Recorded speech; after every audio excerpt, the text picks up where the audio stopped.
Biblia, hindi lamang siya theologically correct, hindi lamang sa morally correct, hindi lamang inerrant ang Bible, kundi ito rin ay scientifically accurate.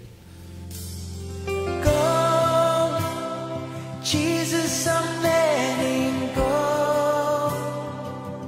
Ang taong walang relasyon pa sa Diyos, wala pang tunay na relasyon kay Kristo kailanman, di niya maunawaan ang Biblia.